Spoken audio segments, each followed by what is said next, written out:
1 minute.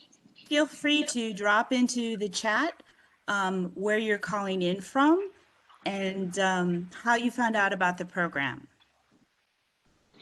And we'll be starting in just a minute.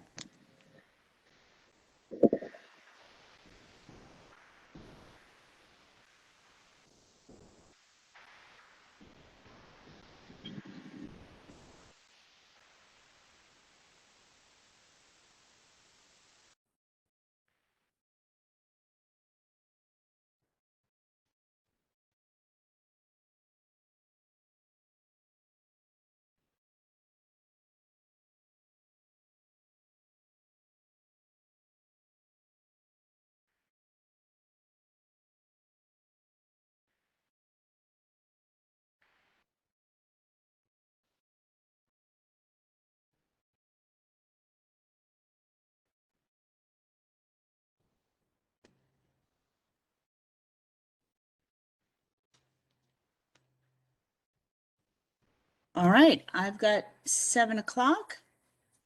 Patrick, if you haven't done so, you want to hit record? Yep, we're recording now. Awesome. Thank you so much. Hello, everyone. On behalf of the National Parks of Boston and San Francisco Maritime National Historical Park, I would like to welcome all of you to this evening's Connections and Conversations to the Rescue, USS CASSIN YOUNG and USS PAMPANITO. Please mute your microphones for the length of the program, and please feel free to contribute to the chat. If you have questions at any point in time, you can pop them into the chat, and then at the end of the program, we'll have an opportunity to ask both our presenters, Buzz and Chris, the questions that are coming from the audience.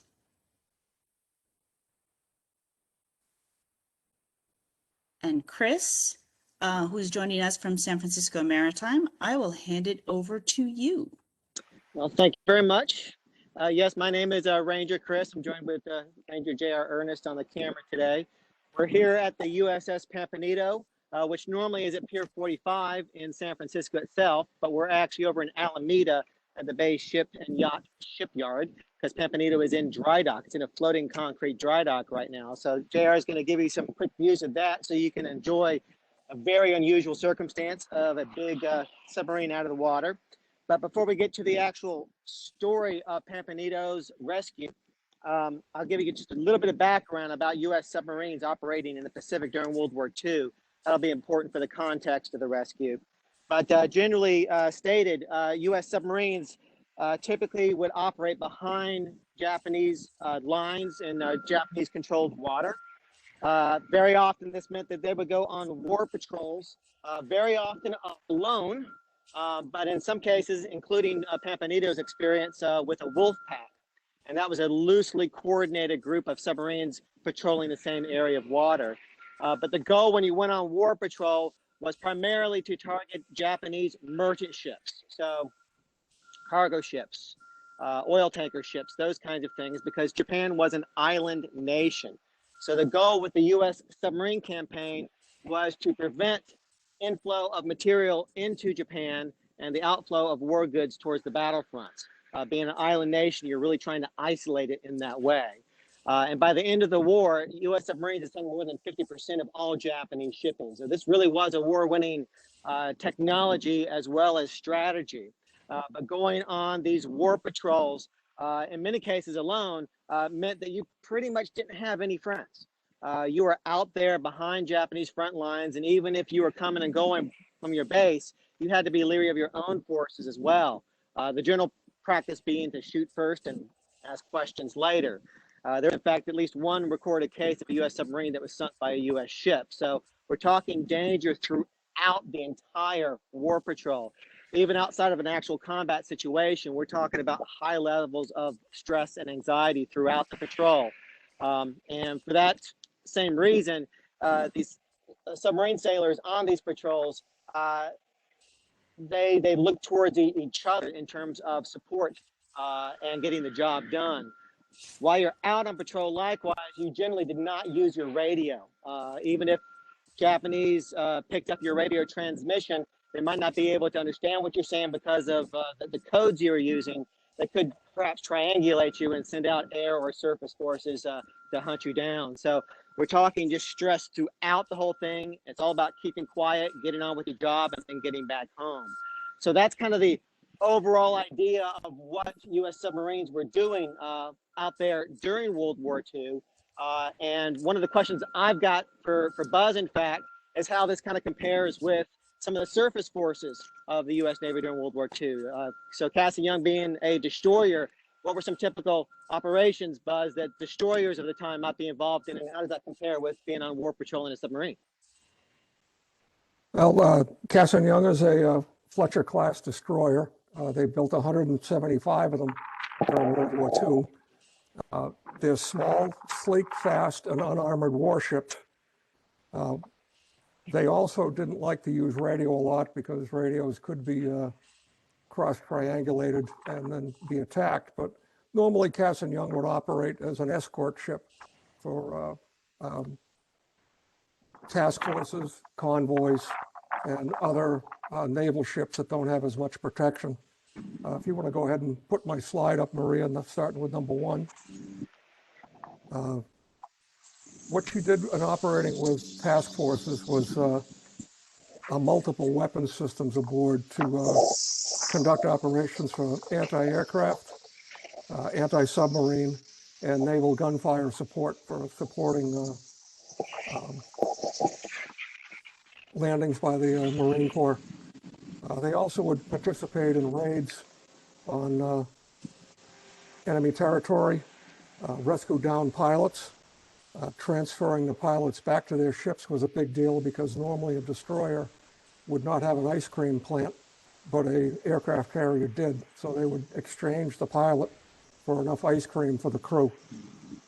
They were also acting as a messenger, bringing mail around. You can go ahead to number 2. They'd bring mail back and forth, messages that they didn't want to transmit back and forth amongst the task forces. And then normally not operate independently. They'd usually be a part of some kind of task group or convoy. They're designed to be fast, as I said before, operating in excess of 30 knots when necessary. And that's basically their main job. Currently, there's only 4 of the Fletcher-class destroyers left in the world. 3 here in the United States, us in Boston, Sullivan's in Buffalo, and Kidd down at Baton Rouge. There's also one in Greece, but I don't think many of us will be traveling to go see that one lately. So you'd go to slide 3. You'd jump one more slide on me, please. Trying. There we go. There we go. It's a little slow tonight. This is actually a great picture of what a destroyer does as a plane guard. Up on the left corner, you can see the destroyer starting to move in behind the carrier. And off the right-hand side of that flight deck, you can see all the people standing there looking at the tail of a plane as it's sinking. The carrier does not stop. It keeps going. The destroyer is responsible to move in there and pick up the pilot out of the water. And if you'd go one more slide, please. And this is the big deal for everybody when they're overseas. Even today, it may be electronic, but receiving mail is a big deal when you're away from home. And this shows how mail and messages and equipment and stuff is transferred between ships. They call it highline transfer. And you can see there's a lot of people on deck. They're not hanging around. They're handling the lines that pull the bag or people back and forth between the ships. So, Chris, that's basically what a destroyer did during World War II. That would be their job. So I will kick it back to you. Yeah, so it sounds like they're fairly different, although the rescues seem to be the common story that brings these 2 ships together. We're on the deck of Pampanito at this point, and as far as the story of those rescues takes us, it really zooms right into her 3rd war patrol. And in this case, she was actually operating with one of those wolf packs that I mentioned. So very loosely coordinated group of submarines. And their operating area was actually just to the west of the Philippine Islands. So there was a few U.S. submarines, including Pampanito, whose mission was to patrol the area, locate Japanese merchant vessels, attack and sink those vessels, but also to respond to instructions from home. And we get back to radio in this case. And I did mention that they usually would not transmit at all. There would be some radio use when you're in wolfpack operations, but again, very, very limited. But that doesn't mean you would turn your radios off. You're constantly listening from transmissions from your base, from your commanding officers back home, because there's certain intelligence that comes in from them, either from code breaking or from other sources. And in this case, Pampanito and her wolfpack did receive some naval intelligence about a Japanese convoy that was passing through their area. And so they were given instructions to attempt to intercept. And this story of this particular convoy is actually fascinating and quite complex. So we don't have the time to go into all the details of how the intercept actually happened. I can discuss some sources later afterwards during the Q&A if you're interested. But they did successfully intercept this convoy and at night proceeded in for a surface attack. And when I say surface attack, if you're not familiar with submarines, that might sound a little strange. Submarines are known for going underwater, the famous periscope, so the captain can look through and see what's above water. But when you go underwater, you sacrifice a lot of things. There's limited air supply. You cannot run your engines. You have to rely on the electricity in your batteries, and that electricity is constantly draining out. You're slower, you're less maneuverable. So whenever possible, they did want to remain up topside to take advantage of those things, especially in situations where there was no radar on your opponent's ships. And Japanese ships, they lacked a lot of radar capability during this time period. So Pampanito did remain on the surface, and they proceeded in to attack. The captain was tracking several of the ships in the convoy as targets, and he issued orders to his crew to prepare the torpedo tubes. And at this point, let me point out that Pampanito has a lot of torpedo tubes, not just up in the front. There are 6 torpedo tubes up there, but there's also 4 of them in the very back of the submarine, so a total of 10. And so as the crew was preparing these 10 torpedo tubes, one of them, tube number 4, up in the bow compartment, the torpedo in that tube started early. It started running while it was in the tube, and it scared just about everybody out of their wits.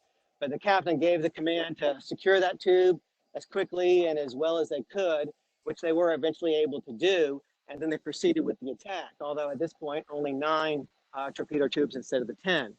But eventually the captain gave the command to fire the 9 torpedo tubes, and then it was a waiting game because the torpedoes are running. It takes several minutes for the torpedoes to run on their course to where the target is projected to be when they get there. And as they were timing this out, they eventually heard 7 torpedo explosions, which is quite impressive. 7 out of 9 torpedoes. That's a pretty impressive rate of hits. Several ships went down in that, including one that was called the Kachidoki Maru. And whenever you see that word Maru at the end of a ship's name in Japanese, it means it is a merchant vessel. So not a warship, it is a cargo ship or an oil tanker. But this ship before the war had a different name. It was called President Harrison. Yeah, it was actually a U.S. ship before the war. It had been captured by the Japanese, repaired, and put back into service with them until it met Pampanito in September of 1944, when it was sunk by Pampanito. But unbeknownst to the Pampanito crew, aside from the ship being hit and sunk, it wasn't just the cargo that went down with the ship. There was several hundred POWs on board the ship too, British and Australian POWs. So it was a scramble for the Japanese crew and the POWs to get off the ship, and the Pampanito crew had no idea about this. It wasn't actually until several days later, when they came back through the area where the attack took place, they found debris floating and survivors, which initially they thought were Japanese.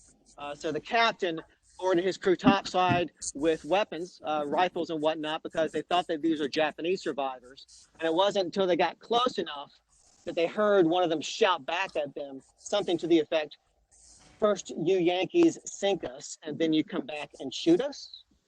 They apparently had seen the rifles that the American sailors were holding, but as soon as they heard that sentence, it electrified the crew because they suddenly realized these were not Japanese, these were allies.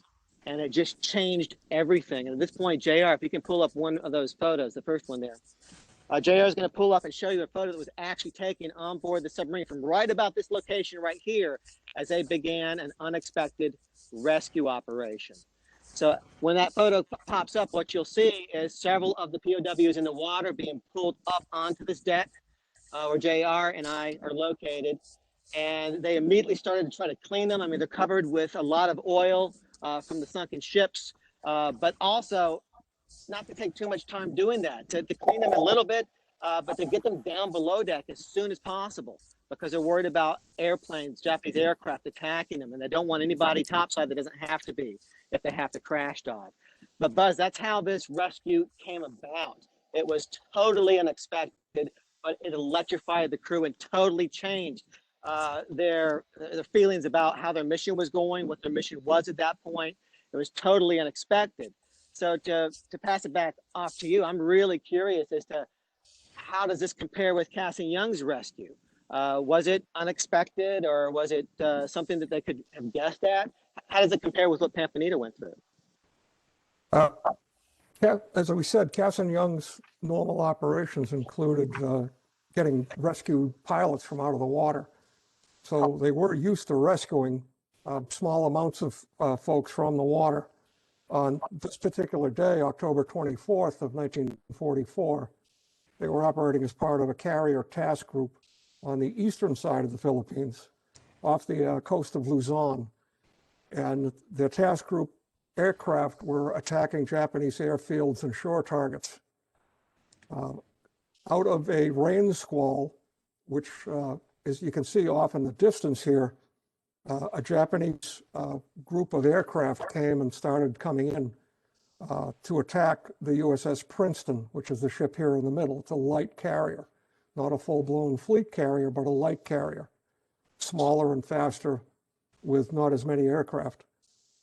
USS Cassin Young managed to shoot down one twin-engine Betty bomber, but there was a Judy dive bomber hidden in the clouds directly above, and it attacked the Princeton and dropped one bomb and then escaped. That one bomb penetrated the flight deck, went down 3 or 4 decks into the bakery and exploded, killing everybody there. The surprise part of Cassin Young's mission was when that explosion happened from the bomb, there were 2 sailors blown overboard into the water. Both of them lived locally here in Boston, Mr. Ed Montani and Leo Chieri. Both of them thought they were the only ones in the water, and they were blown over so quick they didn't even have their life jackets on. First they knew about the attack was when the 40-millimeter anti-aircraft guns on the Princeton started firing. So they were on the aircraft hangar bay, 1 deck below the flight deck, and were blown out the rather large hatches, if you will, on the side. Both of them thought that they were alone in the water.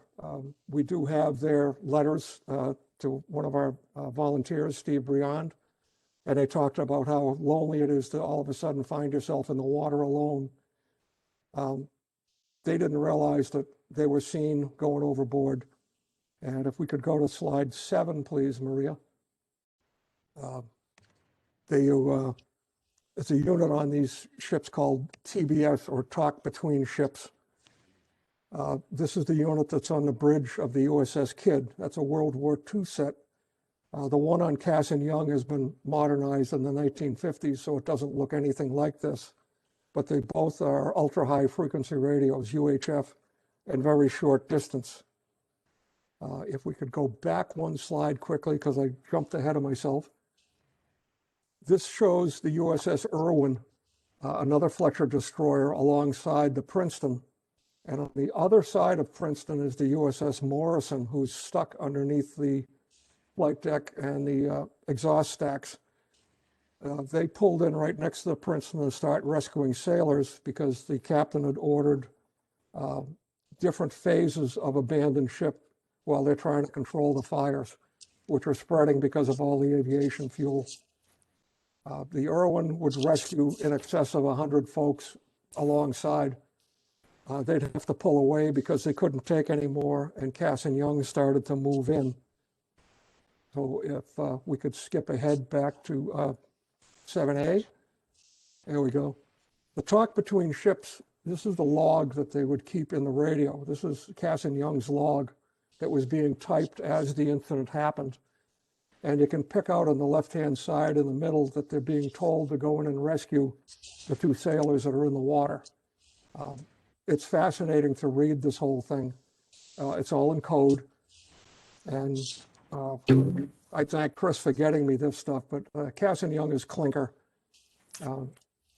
It's the code name that they used through World War II. So if we could jump up to 8, please. Okay, this is the radio room in USS Kidd, which is almost entirely a World War II setup. Again, ours has been modernized in the 1950s, so the Kidd was courteous enough to send me pictures of theirs. You'd have a radio operator sitting at these typewriters, typing that log while it was happening. So we go up the next slide, please.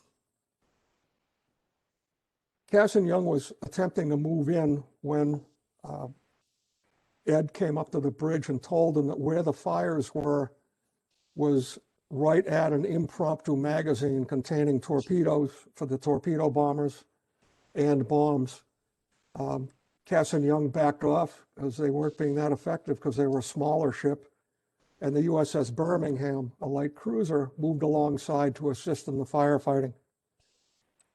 It was also easier for the sailors to jump to her deck rather than the destroyer, which was quite a drop because a lot of them were getting injured when they were jumping to Irwin. It does not look, by reading those radio logs, like the Birmingham got warned about the magazine.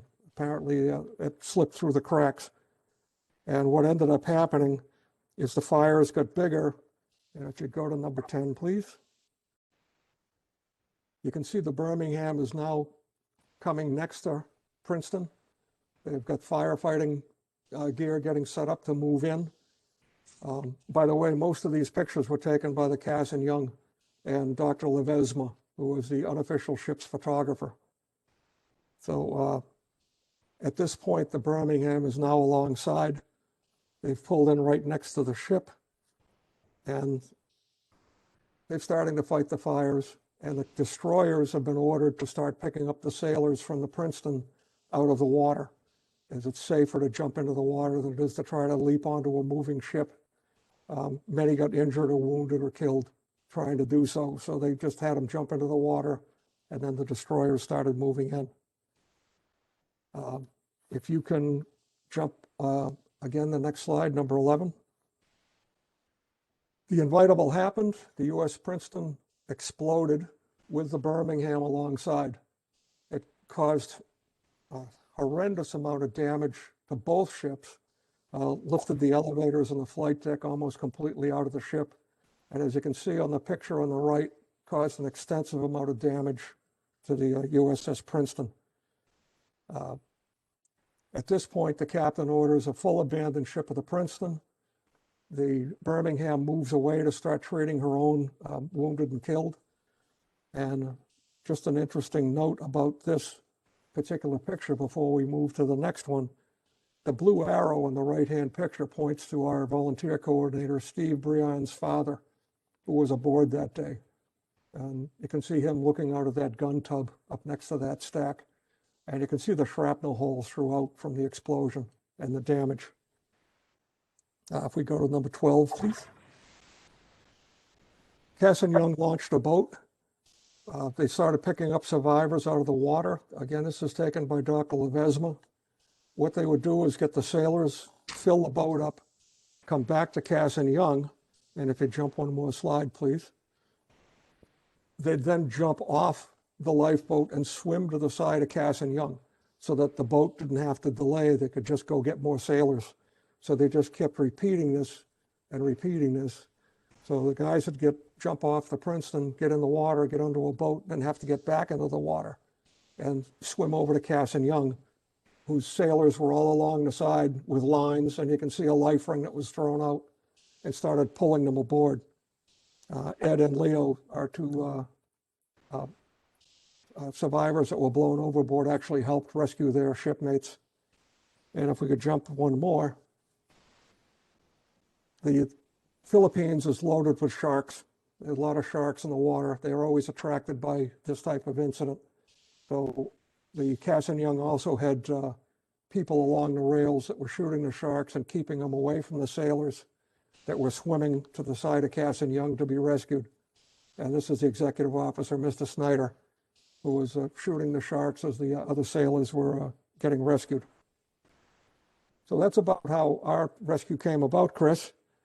There were other ships. We can go back over to Chris now. There were other ships that were assisting with the rescue. It wasn't just Cassin Young alone. But how did that go with the Pampanitos? Yeah, it's very different rescue stories, but the name of the game was to save lives. And it's hard to get more connected than that, I guess. So very different in terms of how things were initiated between Pampanito and Cassin Young. As far as Pampanito's rescue story, it didn't just end with getting them up topside. As I said, the goal was to get them down below. And so JR and I are now down below deck to give you some views down here. Feel free to scan where we are, JR. We are in the crew's mess at this point, and this is the place directly below one of the hatches. There's a ladder directly behind me, which is where they would have brought most of those POWs, if not all of those POWs, up on deck. Again, it was probably a very fast-paced operation up on the main deck to clean some of the oil off, but more than likely not all of it. Just get them down below deck as soon as possible.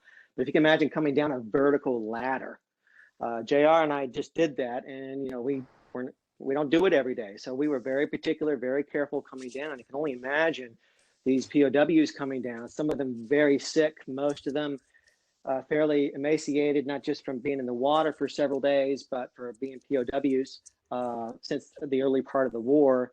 I'm sure some of them would have wanted to climb down on their own, but if you can imagine coming down this ladder, partly covered with oil, it just more than one of them more than likely needed additional help just to get down this ladder. But coming down finally safely to the deck of the crew's mess, they would have been further cleaned and the crew would have emptied their lockers and handed them clothing. But the POWs, former POWs at that point, were quickly organized and spread throughout the boat. Most of them were quartered in this room just behind me here, the main berthing space or bunk room that we'll show you in just a second. But there were several that were very, very sick. And so the goal is to isolate them. They actually sent them all the way to the back end of the boat, the aft torpedo room, all the way in the very stern, to prevent whatever they might be sick from spreading throughout the boat. And in some ways, it's very similar to the pandemic that we're all experiencing right now. Whenever you hear people quarantining because of exposure to COVID-19, it's very similar to what they had to practice on here with some of these rescuees that were very sick. So they sent them all the way back to the aft torpedo room to try to isolate them somewhat. But the majority went into the main bunk space, which, JR, if you'll follow me, we'll take a final look in at this point. As JR and I come into the space, you will note what looks to be row upon row upon row of bunks. There are a fair number of bunks in here, but I don't want to give the impression that there's a lot of them because there simply was not enough of these bunks for all the crew members on board. They did have to share, which is a system that's called hot bunking or hot racking. But when the rescue happened, a number of things that were normal operations went by the board. First and foremost was radio use. They broke radio silence, and that's, from my description earlier on, that probably comes across as it should as a big deal. Calling in any other Wolfpack submarines or any other U.S. submarines outside the Wolfpack nearby to join in the rescue. The Pampanito was on her own for the immediate future. And the second thing that went by the board was any semblance of the crew having priority of rest and normal duties and so forth. The crew just did everything possible, dropped what they were doing, gave their bunks, gave their clothes, with the rescuees predominantly occupying the crew's main space right in here. And JR, if you'll show that last historic image, JR is going to pull up an image that's actually not from the Pampanito. It's from one of the other Wolfpack submarines named USS Sea Lion. But the reason I wanted to show this photo that you're looking at right now is that although the photo's on the sea line, it's in the exact same room that JR and I are in right now. So you can see the crew stretched out in the same bunk room on the sea line as the Pampanito. One guy there having, a pretty noticeable smile. I can only imagine the sheer joy and relief that brought that smile about it, being rescued and in fact no longer being a POW. But that's really what things came down to for the crew of Pampanito. It's this image that you're looking at right now. Thanks, JR. But for the crew, it really was this rescue. And I might get my numbers off by 1 or 2. I apologize for that, but I believe it was 73 that they picked up. I do want that to sink in a bit. The crew of the Pampanito was around 80, and they picked up over 70. Submarines are already known for being highly cramped and dangerous places to be in an operational sense. And they nearly doubled the number of people on board, many of them very, very sick. So if you can imagine the conditions, not just on a regular everyday kind of submarine experience, but in a rescue situation with over 70 additional people on board, it was quite a crisis that they were dealing with, but they were happy to take that crisis on. And to this day, Pampanito holds the record of the greatest number of people rescued at sea for U.S. submarines. So it was not only significant in terms of U.S. submarine history, but in the experience of the crew members. I've spoken to several of them, and in other cases, I've read some of their accounts, people I have not met, and almost to a person, you hear them talking about this rescue ending in this room here for many of those POWs being the height of their wartime experience on submarines in World War II. And many of them specifically said the reason being that they were saving lives instead of taking lives. So I kind of wonder how that compares to the crew experience on the Cassin Young. I know that the war was far from over. Pampanito herself had several more war patrols to go before her wartime career was over. But for her crew, this was definitely the highlight. How does that compare with the crew of the Cassin Young, Buzz? Is it similar or is it very different? What was it like? Well, from what I've gotten on the different books, research, it was a bit different. Cassin Young ended up with 124 folks rescued from not only the Princeton, but also the Birmingham and the Irwin. They also had folks that went overboard. So they actually rescued some Marines from, I believe it was the Birmingham as well. So they also, if you'd kick over to my slide, please, Maria, number 15. They also got them below, cleaned them up, got them below as fast as they could because you needed the space out on the main deck to bring more people aboard and clear the deck so that there were other enemy aircraft in the area. If you go back one, please. Let's try this again. Yeah. It's technology. How can it work without messing it up? So Are you seeing that? let's see. It went to the last one. There we go. There we go. If we go back one, that's Is that what you want? I want the one with our berthing spaces and the sick bay. Should be There we that go. one. There it is. Okay, this is a berthing area on Cassin Young. Again, not an awful lot of room. The Fletcher class was one of the few ships in the era that everybody had their own bunk. So they didn't have to hot rack like they did on a submarine. But in fact, when you bring another 124 sailors aboard, that ends up exactly what's happening. But they also had to get dry and clean clothes and shoes and everything to sustain themselves.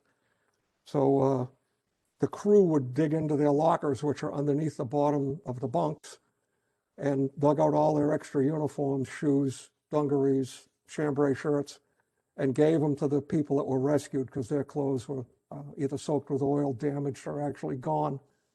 And one of our rescuees from early on, Leo, stated that he wishes the shoes that he was given were a bit smaller, and the shot of medicinal whiskey that he was given by the medics a bit larger. So a true sailor after all. So Birmingham's actually suffered worse than the Princeton. She lost over 229 killed and 440 wounded. That ship got hurt and hurt very badly. Cassin Young's medical capability was quite extensive over Pampanito's. We actually had a doctor, a pharmacist mate chief, a first class and third class pharmacist mate petty officers. So the main dressing station was the wardroom. That's where the people that were hurt the worst were brought. The other ones were brought to the chief here in the sick bay, which you can see is also quite tight. And then the other two corpsmen were either treating people on the deck or treating them down below in the berthing spaces if necessary. Those rescued after a couple of days were transferred along with the film back to Pearl Harbor. And those pictures that we saw, the black and white ones, were actually published, released by the Navy to show the effects of the war in the Pacific. As far as memories, Dr. Levesmer in his medical report writes 3 paragraphs for this whole incident, and it's all medical. As you can tell with a doctor, it's pretty straightforward. One of the electricians mates aboard, Ralph Rhodes, wrote after the explosion in his diary, and I quote, "What a horrible sight. I hope to never see another one," unquote. And unfortunately for him and Cassin Young, they actually would later on up off Okinawa. And now if you could go to my next slide, Maria. The crew Can of take a the, minute. yep, I can keep going talking. There we go. There we go. The crew of the Princeton, like the rescued sailors with Pampanito, were greatly appreciative of being rescued. In fact, they had a plaque made and presented to the Cassin Young. On this picture, the left side is the order that goes along with that plaque, and then a picture of the plaque itself, which is still to this day on Cassin Young. And just a note for all of you that were in the service, I did not polish it for the picture on purpose, because if I do, which I normally do when we're aboard, you can't read it. It's been polished so many times, you can't see the letters anymore. So I left it dirty so you can read it. That's a big deal. I also, since this picture was taken, have restored the wood quite a bit so that it looks a heck of a lot better. But it's also the original wood that was presented along with that plaque. I think Cassin Young's experience off Okinawa, where it got hit twice by suicide kamikazes, overshadowed the Princeton incident because it wasn't strangers anymore. It was their shipmates that were wounded and killed. So that really does take a toll on your mind. I do know that it would be in the back of their mind, also from personal experience, from my experiences overseas. The missions we ran are still vivid, and getting people home is really important. And that's the most you can ask for, is get them home. But I think that answers Chris' question. Just a suggestion, because it came to me from Chris, if you're interested in learning more about this incident, get a book called Blue Jacket, From Guadalcanal to Okinawa. It's an excellent book from the enlisted man's perspective. It's not the officers like you usually read about. It's an enlisted man that was on the Irwin, and it's fantastic. And thank you, Chris, for recommending it. It's a great book. You're welcome. So I will pass back to Chris and/or Maria. All right, Maria. So I think, so at this point, I want to encourage everyone to put their questions or comments in the chat, and we can share them. I also want to take a minute to recognize some of the people in our audience. Buzz mentioned earlier that Steve Briand was a volunteer whose father served on Birmingham, and Steve is in the audience. J.V. Cleveland is one of the Cassin Young's KIAs, and two members of his family.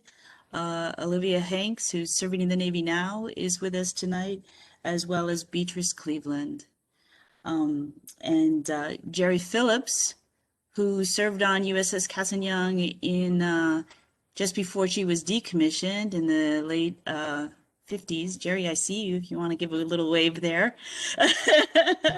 has joined us as well.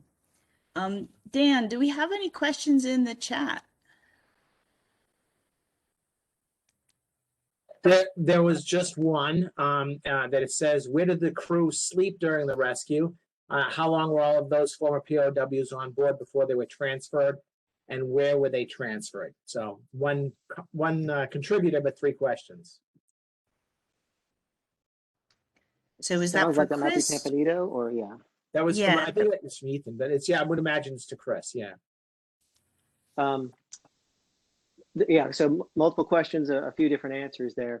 The crew essentially slept wherever there was space. So right now, JR and I are in the crew's mess again. So you can bet that they would have crawled up on tables. They would have crawled into deck spaces, especially in the forward torpedo room, in the deck passageways, even on the deck in between the bunks, wherever they could find a tiny bit of space. But yeah, they crowded in as many people as they could, and then made their top speed, which a surface submarine, we're talking 20, 21 knots or nautical miles per hour. And the closest base at that point, I believe, was Guam, if I remember where they headed to first. So it wasn't their normal base of operations, but that was the closest forward base. So they made a beeline for that. And one of the POWs, one of the ones that was really sick, did pass away en route. So they did lose one of the rescuees. But the other, I believe, 72 were able to get ashore. And for decades afterwards, they maintained a connection with the crew of Pampanito. And when the Pampanito herself became a museum, and there used to be annual reunions of the crew, we got some of these former POWs that would come to the reunions and reconnect. So I hope those answers your multiple questions there. But in terms of the context of that connection from the moment they were rescued and how they survived around each other until they got back to base, until the more modern day, that connection was really strong. But yeah, they basically took advantage of whatever space was available on board until they got to their forward base. Buzz, do you want to answer the same question? Sure. Where did the rescuees stay? The wounded were placed into the officers' staterooms, and the sailors that weren't wounded or injured were placed into the various berthing areas around the ship. A ship at sea, not everybody's in bed sleeping at the same time anyway, so the crew would do hot racking just like the submarines normally would do anyway, and left the survivors where they were at so they wouldn't have to keep moving around.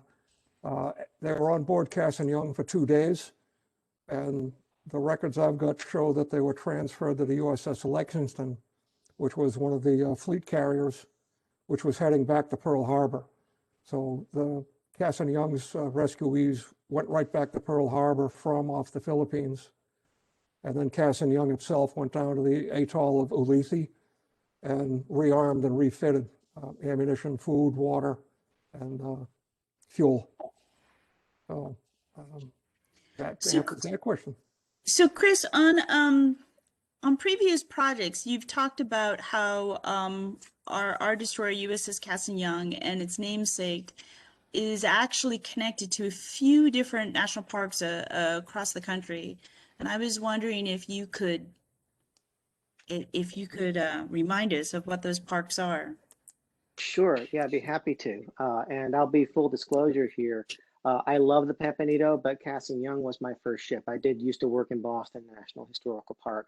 So it was always right from my first day as a park ranger.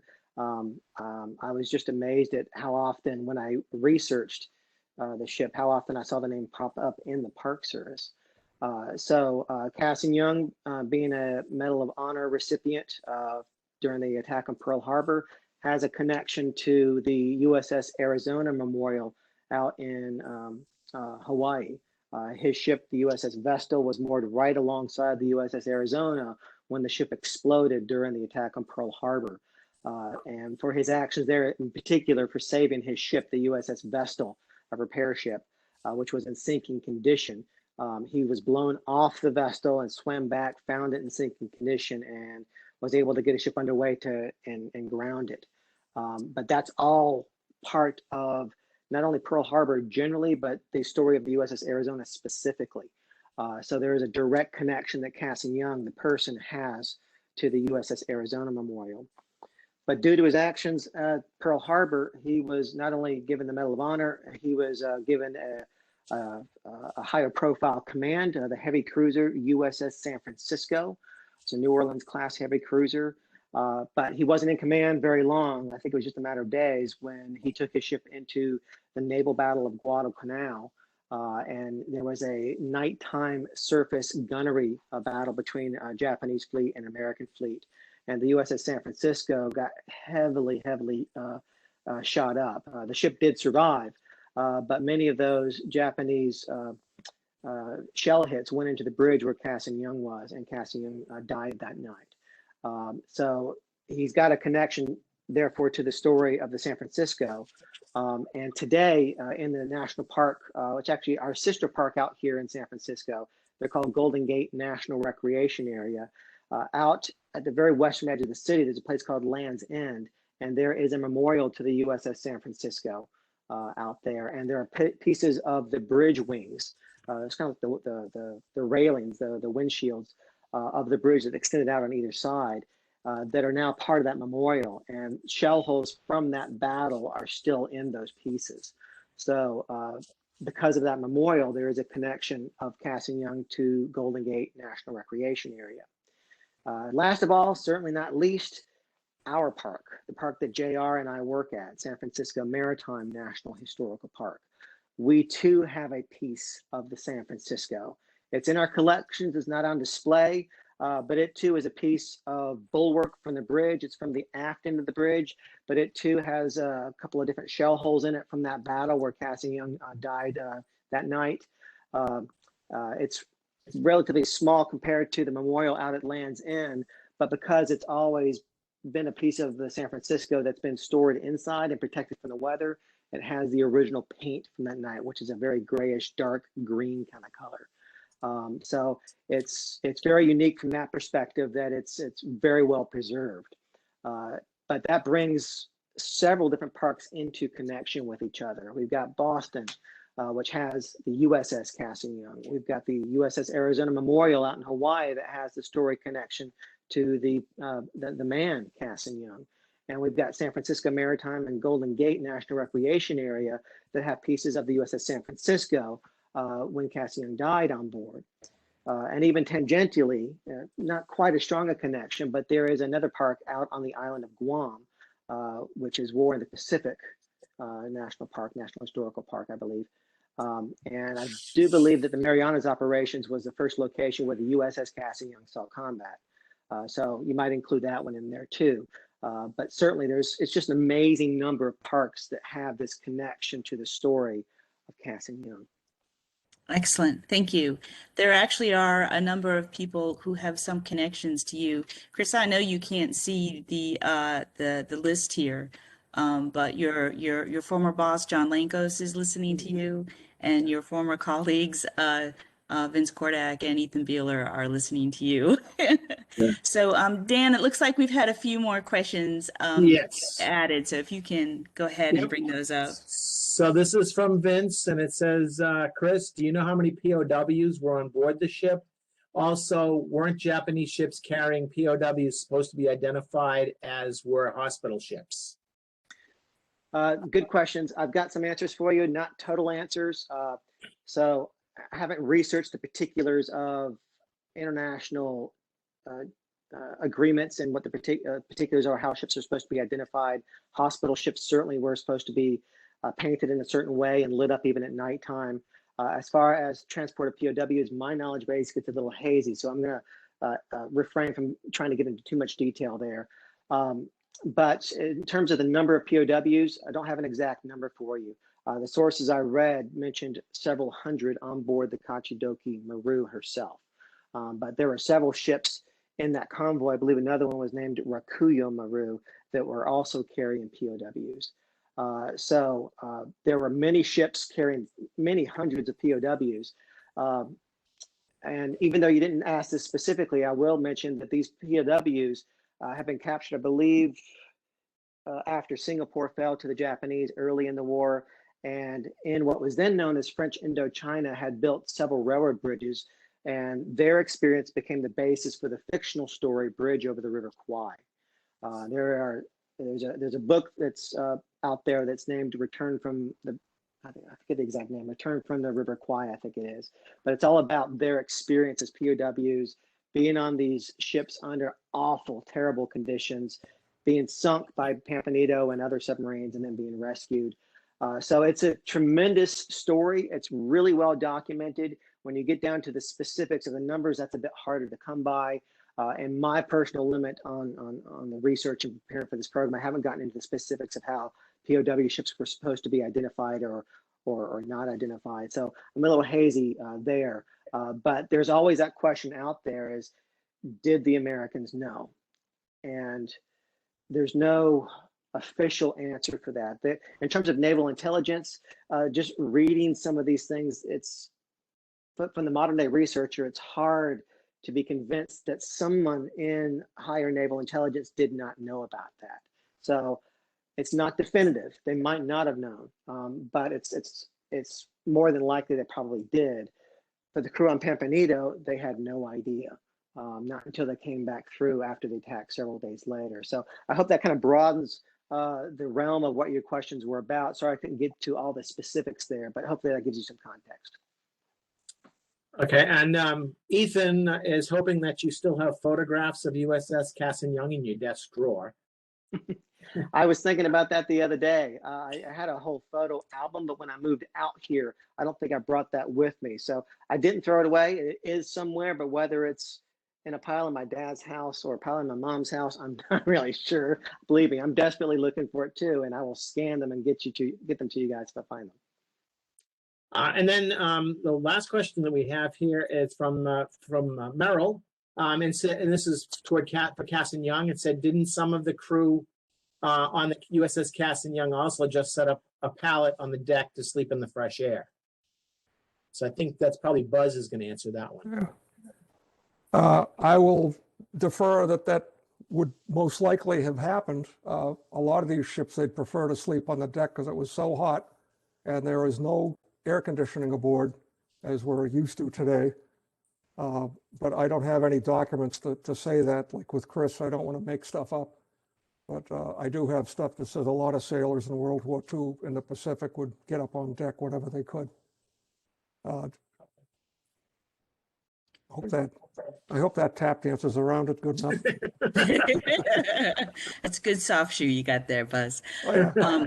So I'd like to have one last question for both of you, and I'd kind of like your opinion on. I mean, I know these are both ships that both of you put a lot of love into. I know both of these ships are cared for very much by people who volunteer their time and their talent and their energy. And so I'm wondering if you could tell me, in your opinion, why do you think these ships and these stories are so important to share with the people today? Should I go, Buzz, or take that one? That sounds good. I'll start and then pass it to you, Chris. Okay. My initial degree is history. I'm a history nut. I think it's important to know where we came from. It gives not just other military people, because some of our volunteers are military, a lot of them are not. It gives them something to be proud of, that we're maintaining that tie. I am especially happy to look across the pier to my favorite warship, even more than CASSIN YOUNG, is a Constitution. it's important to be able to have that stuff. I'm not going to get into politics per se, but the tearing down of monuments and stuff like that, we need to know our history. We need to know where we came from, what these people did that we're following to help us where we're going. So that's my thoughts on it. I think it's important. And it's not just me. We've got a couple of other volunteers here watching. It's our whole volunteer crew. And I know I have to speak for Chris as well. We'll make a shameless plug. If you're interested in volunteering and want to know any more information, get a hold of Dan at Boston. Chris can tell you who to get a hold of out there in San Francisco, but we really need the help. Our volunteer crew is getting down there. Getting up there in age and getting down there in numbers is the best way to put it. So I think it's really important, and I love it. So Chris, you're on. Yeah, I feel very strongly about it too. Obviously, I wouldn't be in this business if I wasn't passionate about the subject. I find myself honestly slipping into that sort of the park ranger mode with that kind of question, Maria.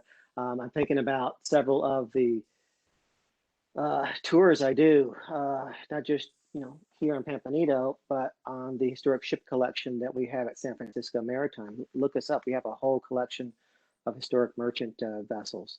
And I've long done programs of all the ships. JR might chuckle at this. I mentioned some of the ways I start my tour. The theme for the sailing ship tour about Clutha is a question. I started off, when I do a public program, I ask them, do you think oceans are highways or do you think they're barriers? Or my Hercules, which is a 1907 ocean-going tug. When I do a tour of that one, it's heavily technology focused. It's steam technology specifically. But one of my goals there is to allow everyone to walk away feeling that they're glad the ship is there.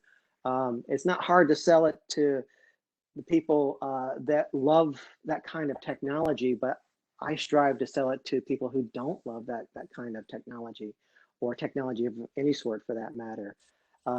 But for Hercules, that might be a difficult sell, but I like them to walk away realizing that there is just as much humanity inside a ship like that as there is technology.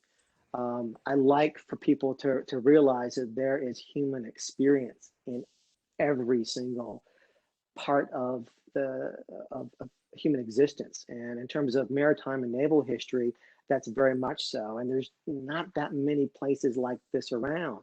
There are several museum submarines around the country, quite a few. They've been museums for quite a while at this point. But if you look through the news, you see a number of them starting to struggle these days. And that's concerning. It's a hard business, the museum business. With the National Park Service, I guess we're lucky in a level that we're nationally controlled and we've got other money flow than private nonprofit groups do. But it's so vital to be able to walk around, step on board and breathe in. I'm not going to speak for anybody else's experience, but I've been around many different people who served on ships like this, and they come on board and they take in one whiff of the air on board. It's just the smell of a ship, and it brings back so many memories for them. For those of us who don't have those experiences, we come on board and it's just 180 degrees different than just reading a book. There's valuable information and research, but it is distinctly different than the physical experience of the ships.